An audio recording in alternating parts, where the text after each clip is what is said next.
সালমান শাহ সর্বোচ্চ স্টার, শাকিব খান হলো একদম উঠতি স্টার। আজও যদি সালমান শাহ বেঁচে থাকতো, এই শাকিব খান সালমান শাহর কাছে হয়তো যায় দেখা করতো, ভাই এত তারিখ থেকে আমার একটা ছবি শুরু হইতেছে, ওই জায়গায় ওই ডায়লগটা আমি কিভাবে দেবো। শাকিব খান ভালো অভিনয় করতেছে, ভালো সিনেমা করতেছে। শাকিব খান হলো ছোট, সালমান শাহ একদম উঠতি স্টার, সর্বোচ্চ স্টার। তো সর্বোচ্চ স্টারের কাছে ওই মুহূর্তে এই ছোট ছেলেরা কিভাবে সুযোগ পায়।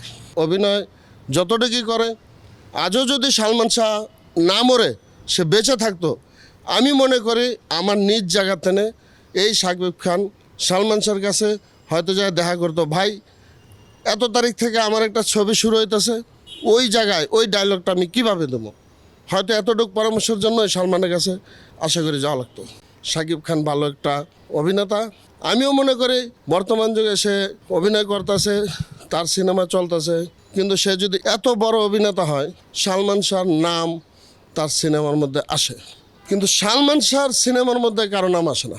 ইভেন সালমান শাহ কারোর নাম ধরা কোনো সিনেমাতে দাঁড়ায় না, তার নামের উপরে সবাই ভক্ত হয়ে যায়। তার সত্যিকারের নাম সালমান শাহ। সিনেমার মধ্যে যে নাম রাখা হয়, যে নামে তার ডাকা হয়, সে নাম শুনলে ওই মুহূর্তে ওই সময় সবাই সন্তুষ্ট থাকে যে সালমান শাহর এত সুন্দর নাম।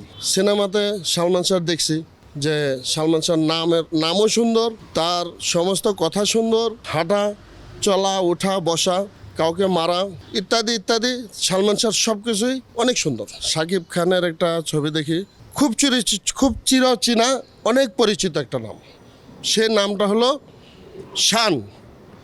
আমার প্রশ্ন এই জায়গায়, এই শান নামে যে উচ্চারণটা, এটা শাকিব খান বা এই প্রযোজক, এই সিনেমার প্রযোজক কোথায় পেল? এই নামটা ছিল সে আমলে, সেই সময় জনপ্রিয় শ্রেষ্ঠ নায়ক সালমান শাহ, তার নাম সে আমলে ওই সিনেমাতে রাখে শান। সেই মুভির নাম থাকে দেনমোহর। তো দেনমোহর নাম শব্দটা আসে দেনমোহর সিনেমার মধ্যে সালমান শাহ। এখন অনেকেই চিন্তা করে, মনে করে শাকিব খান ভালো একটা অভিনেতা, আমিও মনে করি বর্তমান যুগে সে অভিনয় করতেছে, তার সিনেমা চলতেছে, কিন্তু সে যদি এত বড় হয়, এত বড় অভিনেতা হয়, সালমান শাহর নাম তার সিনেমার মধ্যে আসে।